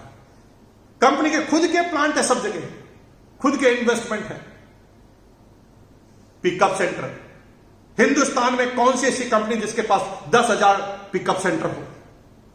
हिंदुस्तान की एक भी डिस्ट्रिक्ट ऐसी नहीं है, एक भी तहसील ऐसी नहीं है जहां पर आरसीएम का प्रोडक्ट अवेलेबल ना हो। 10,000 पिकअप सेंटर किसी के पास है तो मेरे से बात कीजिए। नई श्रृंखला चालू हो रही है वंडरवर्ल्ड की, पता है ना आपको? मॉल, आरसीएम के प्रोडक्ट के बड़े बड़े सेंटर, जहां पर गुड मॉर्निंग से गुड नाइट तक सारे प्रोडक्ट मिलेंगे और वो भी सजे हुए। इस साल 150 आरसीएम वर्ल्ड खुलने जा रहे हैं पूरे इंडिया में, जो हिंदुस्तान में दुनिया की कोई डायरेक्ट सेलिंग कंपनी अभी तक नहीं कर पाई है, वो आरसीएम करने जा रही है, आरसीएम वर्ल्ड के नाम से। डिपो की व्यवस्था सब जगह देखेंगे तो लगभग आपको एक जगह सेंट्रलाइज डिपो मिलेगा। आरसीएम के 120 से ज्यादा डिपो हैं और 120 में से 100 डिपो ऐसे हैं जो कंपनी के खुद के ऑन प्रॉपर्टी पर है। दोस्तों, इन्वेस्ट वही करता है जिनको बिलीव होता है कि हम टिकेंगे। जिनको भागना होता है वो कभी भी इन्वेस्ट नहीं करता। दूसरे नंबर की चीज क्या है? मार्केटिंग प्लान को समझिए। मार्केटिंग प्लान 3 तरह के होते हैं। पहला मार्केटिंग प्लान होता है इनकम ओरिएंटेड। ये इनकम ओरिएंटेड जो मार्केटिंग प्लान होते हैं ना, उसके अंदर सिर्फ पैसा पैसा पैसा पैसा पैसा, ये करोगे इतना आ जाएगा, वो करोगे इसका आ जाएगा, इसको इतना आ गया, उसको इतना आ गया, इसमें कार फंड आ गया, इसको ओडी कार आ गई, इसको मर्सिडीज कार आ गई। वो सिर्फ पैसा बताएंगे। दोस्तों, पैसा कौन बताता है? जिनको पैसा कमाना होता है। कंपनी अगर ज्यादा पैसा बता रही है तो कंपनी ज्यादा पैसा कमाना चाहती है। यह कंपनी का भविष्य धुरझूल में है। कभी भी कंपनी बंद हो जाएगी भाई साहब। मेरा अपना अनुभव है 20 साल में। इन 20 सालों में हर साल एक कंपनी को मैंने भागते हुए देखा है। जो बड़े बड़े दावे करते थे, करोड़ों रुपए आएंगे, अरबों आएंगे, चेक बताते थे, वो कंपनी कहां गायब हो जाती है हमें पता नहीं है। कितने लोगों के भविष्य को चौपट कर देते हैं। एक प्लान होता है जो हमेशा इनकम ओरिएंटेड होता है। इससे आपको बच के रहें। कोई आदमी ज्यादा पैसे पैसे पैसे की बात करे तो समझ लेना कि यहां पर कोई ना कोई गड़बड़ है। दूसरा होता है लीडर ओरिएंटेड। यहां पर बेसिकली कंपनियां सही होती है, लेकिन ये कंपनियां सही तो होती है लेकिन गलत लीडरों के प्रभाव में होती है। ये कंपनियां तेज गति से बढ़ने के लिए लीडर की खरीद चालू करती है। और दोस्तों, जो लीडर बिक जाता है वो कंपनी का क्या भला करेगा? क्योंकि कोई तीसरी कंपनी आएगी, फिर वो बिक जाएगा। ऐसी कंपनियों का भी भविष्य खराब है जो लीडर को तोड़ फोड़ कर इधर उधर ले जाती है। लेकिन तीसरा जो मार्केटिंग प्लान होता है वो प्रोडक्ट ओरिएंटेड। जी हां दोस्तों, वहां पर इनकम बाय डिफॉल्ट आती है, सिक्योरिटी बाय डिफॉल्ट मिलती है, लेकिन कंपनी हमेशा फोकस करती है अपने प्रोडक्ट की रेट, प्रोडक्ट की क्वालिटी को। और लोग बाग प्रोडक्ट के दीवाने हो जाया करते हैं। इतने ज्यादा दीवाने हो जाया करते हैं प्रोडक्ट के कि वो बिजनेस करे न करे प्रोडक्ट ले।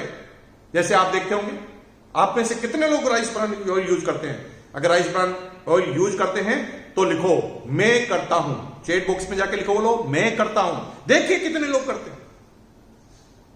इतने लोग राइस ब्रान ऑयल यूज करते हैं। कई लोग ऐसे हैं ना दोस्तों जो आरसीएम नहीं करते, लेकिन अभी भी आरसीएम के पिकअप सेंटर पर आकर ऑयल वही खाते हैं। कई नेटवर्क कंपनी वाले जो लोग हैं जो आरसीएम को छोड़कर चले गए, दूसरी कंपनी में चले गए, लेकिन अभी भी ऑयल खाते हैं। इसका मतलब यह है कि प्रोडक्ट के दीवाने हो जाते हैं, बिस्किट के दीवाने हो जाते हैं, गुड डॉट के दीवाने होते हैं, न्यूट्रिशन के दीवाने हो जाते हैं, न्यूट्रीचार्ज के दीवाने। और वो लोग इन प्रोडक्टों को रेगुलर इस्तेमाल करते रहते हैं।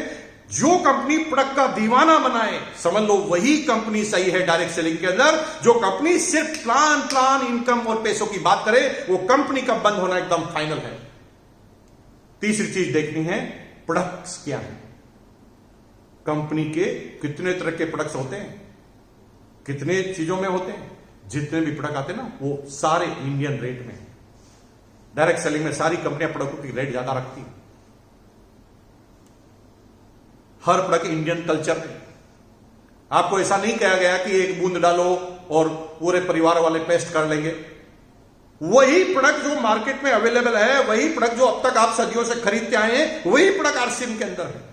कुछ समझाने की जरूरत नहीं है आपको। Indian rate, Indian culture, Indian mentality. Indian mentality क्या है? कम से कम पैसा दे और ज्यादा से ज्यादा आउटपुट ले। और वही प्रोडक्ट डायरेक्ट सेलिंग में आरसीएम लेकर आई है और गरीब से लेकर अमीर तक सारे इसको यूज कर सकते हैं। चौथे नंबर का प्रोडक्ट क्या ध्यान रखना है? Exclusive product. हम जिस कंपनी में काम करते हैं वहां पर कुछ ऐसे प्रोडक्ट होने चाहिए जो कहीं पर भी मार्केट में नहीं मिले, कहीं पर भी। तो उसके अंदर भी आप नंबर 1 है। राइस ब्रान ऑयल सब जगह मिलता है, हेल्थ कार्ड, लेकिन 1400 पीपीएम, 14,000 पीपीएम, 1400 ओरिजिनल का राइस ब्रान ऑयल, वो भी फिजिकल रिफाइंड। जिनके पास कॉपीराइट है गामा ओरिजिनल के, वो प्रोडक्ट आपके पास, ये एक्सक्लूसिव प्रोडक्ट। दूसरा गुड डॉट। अमेरिका के बाद इंडिया में ही एक कंपनी खुली है जो ऐसे प्रोडक्ट जो जानवरों के ऊपर काम करती है, जानवरों को बचाने और प्रकृति को बचाने के ऊपर काम करती है, हिंदुस्तान की इम्यूनिटी पावर को बढ़ाने पर काम करती है। वो खतरनाक बीमारियां जिसको जानवर को खाने से हमारे अंदर आती है, उनसे हमें बस। गुड डॉट एक ऐसा प्रोडक्ट जहां पर वही टेस्ट, वही नॉनवेज का टेस्ट मिले आपको 100% वेजिटेरियन में। और दोस्तों, एक कंपनी नहीं है पूरे हिंदुस्तान में जो ये प्रोडक्ट अगले 5 साल तक भी ला सकती, क्योंकि ये टेक्नोलॉजी ही अमेरिका में, अमेरिका की कंपनी है बियॉन्ड मीट्स। वहां पर बड़े बड़े दुनिया के धुरंधर हैं, उन्होंने पैसा लगा रखा है, क्योंकि ये फ्यूचर का फूड है। एक्सक्लूसिव प्रोडक्ट में न्यूट्रीचार्ज, वेज ओमेगा, कभी सुना है ओमेगा भी वेज होगा? दोस्तों, कंपनी ने रिसर्च की, पता लगाया कि अगर ओमेगा का वेज लेना, क्योंकि ओमेगा जो है मछली के तेल से निकलता है, कंपनी ने पता लगाया कि वेज कहां से मिलेगा। तो अमेरिका की कुछ कंपनियों ने शोध किया कि मछली ओमेगा कहां से प्राप्त करती है। तो पता चला कि वो समुद्री पौधे की वजह से वेज ओमेगा प्राप्त करती है। तो उस कंपनी ने समुद्री पौधों को ही ढूंढ निकाला और ओमेगा जैसा प्रोडक्ट आपको वेजिटेरियन में दे दिया। एक्सक्लूसिव प्रोडक्ट है, नहीं मिलेंगे किसी के पास। क्वालिटी की तुलना कर लीजिए, प्रोटीन की तुलना कर लीजिए, न्यूट्रिशन की तुलना कर लीजिए। इस रेट में हिंदुस्तान की कोई डायरेक्ट सेलिंग कंपनी दे पाए रिजल्ट के साथ, वो भी क्लिनिकल अप्रूवन। सिंपल प्रोडक्ट नहीं है निकाल दिया और बेच दिया, क्लिनिकल अप्रूवन किए गए प्रोडक्ट। आरसीएम के बिस्किट, फाइबर के, आटे के बिस्किट, राइस ब्रान ऑयल, सारे बिस्किट में पाम ऑयल या डालडा घी इस्तेमाल होता है। लेकिन यहां पर 100% आटा का बिस्किट जो पेट खराब नहीं करेगा, आपका बच्चा पूरा खा जाए तो भी खराब नहीं करेगा, और साथ में आपको मिलता है राइस ब्रान ऑयल के साथ, जो आपके कभी भी किसी लीवर संबंधित कोई प्रॉब्लम नहीं करेगा। प्रोडक्ट कैटेगरी, अगला पॉइंट है प्रोडक्ट कैटेगरी। दुनिया की सारी कंपनियां ना दोस्तों डायरेक्ट सेलिंग में आती है, कोई न्यूट्रिशन को लेकर आती है, कोई हेल्थ केयर को लेकर आती है, कोई कॉस्मेटिक को लेकर आती है, कोई एजुकेशन को लेकर आती है, कोई स्टेशनरी को लेकर आती है, कोई हाउस होल्ड प्रोडक्ट को लेकर आती है, कोई एफएमसीजी को लेकर आती है। लेकिन दोस्तों, पूरी दुनिया में आरसीएम बिजनेस एकमात्र कंपनी है कि जो भी कैटेगरी डायरेक्ट सेलिंग में होती है, सारी कैटेगरी पर डायरेक्ट सेलिंग में आरसीएम एक साथ काम करती है। आरसीएम का न्यूट्रिशन भी है, हाउस होल्ड प्रोडक्ट भी है, एफएमसीजी भी है, कॉस्मेटिक भी है, अंडरगारमेंट्स भी है, कपड़े भी है, जूते भी है, बर्तन भी है। हर चीज अगर अवेलेबल है तो पूरे हिंदुस्तान में एक कंपनी है जो है आरसीएम। अब अगला पॉइंट है छठा, क्लाइंटेज कैटेगरी। दुनिया की सारी कंपनियां या तो अपर क्लास पे काम करती है, या लोअर क्लास पे काम करती है, या मिडिल क्लास पे काम करती है। आरसीएम ही एक ऐसी कंपनी है जिसके पास 1 रुपए से लगाकर हजारों रुपए तक के प्रोडक्ट है। Good morning to good night, हर प्रोडक्ट गरीब से गरीब आदमी, मजदूर से मजदूर और किसान भी आरसीएम को कर सकता है, और अमीर से अमीर आदमी भी आरसीएम को कर सकता है। ऐसी कंपनी, किसी कंपनी में यह विशेषता है। और अगले पॉइंट पे आप जाएंगे तो एजुकेशन सिस्टम। जी हां दोस्तों, किसी भी कंपनी को सिलेक्शन करने से पहले उसके एजुकेशन सिस्टम को समझ लेना बहुत जरूरी है, क्योंकि एजुकेशन सिस्टम ही वो चीज है, वो रीढ़ की हड्डी है जो संस्कार डालेगी, जो उन संस्कारों की वजह से भविष्य होगा। सिर्फ पैसा कमाना नहीं सिखाते, मनी मैनेजमेंट भी सिखाते, टाइम मैनेजमेंट भी सिखाते, परिवार के साथ हंसना खेलना भी सिखाते, फैमिली विद बिजनेस भी खिलाते, बच्चों के संस्कार के प्रोग्राम भी होते हैं। ये एजुकेशन सिस्टम का कमाल है। ये एजुकेशन सिस्टम की वजह से इतनी सारी सेमिनार होती है हिंदुस्तान के अंदर। बेसिक है, कोर है, कार्डिनल है, ये हर चीज की ट्रेनिंग आपकी अपलाइनों के माध्यम से, इस सिस्टम के माध्यम से मिलती है। और दोस्तों, अगर आप इस एजुकेशन सिस्टम में आ जाते हैं तो आपको अधिकार होता है निर्णय लेने का। जब आपको लगता है कि ऐसा होना चाहिए तो बनिए स्टार रूबी और इस एजुकेशन सिस्टम का आ जाइए इस सिस्टम में हमारे साथ। और जब कंपनी हमें डायरेक्ट संवाद करे तो हम देंगे ना सजेशन जो चाहेंगे। लेकिन एक तरीका है नीचे बैठे बैठे सजेशन देते रहो, और दूसरा तरीका है स्टेज पर पहुंचकर सजेशन दो, क्योंकि प्रधानमंत्री जी को तो पूरी दुनिया सजेशन देती है, हर आदमी सजेशन देता है। वो किस किस की सजेशन को माने? सजेशन उसका माना जाता है जो कुछ करके आता है। जैसे भी परिस्थितियां हैं, जो सभी समय है, जो भी प्रोडक्ट है, जो भी सिस्टम है, जो भी प्लान है, आप लगातार लगे रहिए और इस प्लान के थ्रू आगे बढ़िए, बनिए स्टार रूबी, और फिर जो चाहता है वो बोलिए, फिर आपकी बात सुनी जाएगी, क्योंकि आप कुछ करके आए हैं। बिना करे आपकी बात कभी नहीं सुनी जाएगी। दोस्तों, 100% आप कामयाबी के लिए पैदा हुए हैं। मुकेश कोठारी गारंटी लेता है। मेरी बात पर बिलीव कीजिए, यूनिक एजुकेशन सिस्टम पर बिलीव कीजिए। आपका जन्म ही कामयाबी के लिए हुआ है, और मैं गारंटी लेता हूं दुनिया कोई गारंटी लेने ले, आपकी गारंटी मैं लेता हूं कि आपका जन्म कामयाबी के लिए हुआ है और आप कामयाब होकर रहेंगे। रोज शाम को 4 बजे जो यूनिक एजुकेशन सिस्टम का सेमिनार होता है उसको आपको अटेंड करना है। चले जाते हैं कभी कभी सिस्टम में चले जाते हैं, कभी आवाज में चले जाते हैं, कभी किसी चीज में चले जाते हैं। 2 तरीके हैं चैलेंज से, भाग जाओ, दूसरा है सीख जाओ। हम लड़ेंगे, सीखेंगे, आगे बढ़ेंगे। कितने भी चैलेंज आ जाए, हम दुनिया के टॉप पर हैं और दुनिया के टॉप पर रहेंगे, हमेशा रहेंगे। और टर्नओवर के मामले में भी हम पूरे हिंदुस्तान और पूरी दुनिया में छाने वाले हैं। लहरों से डरकर नौका पार नहीं होती, कोशिश करने वालों की कभी हार नहीं होती। जय हिंद, जय आसियान, जय भारत। बहुत बहुत धन्यवाद आपका। Thank you once again. इस चैनल को सब्सक्राइब करना मत भूलना, बेल आइकन का बटन दबाना मत भूलना। मेरा खुद का पेज है, मेरा चैनल है मुकेश कोठारी पे जाइए, उसमें एक एक पॉइंट पर आपको अलग अलग वीडियो मिलेंगे। मनी मैनेजमेंट का अलग वीडियो मिलेगा, स्टूडेंट के लिए अलग मिलेगा, महिलाओं के लिए अलग वीडियो मिलेगा। जितने भी प्रश्न आपके अंदर आते हैं वो मैंने सारा अपने चैनल के अंदर बोलना चालू कर दिया है। मेरी जो गलतियां हैं उसको भी मैंने बोला है। मुकेश कोठारी चैनल को भी आप सब्सक्राइब कीजिए, उसमें बेल आइकन का बटन दबाइए और यूनिक एजुकेशन सिस्टम को भी आप सब्सक्राइब कीजिए। बहुत बहुत धन्यवाद। Thank you once again.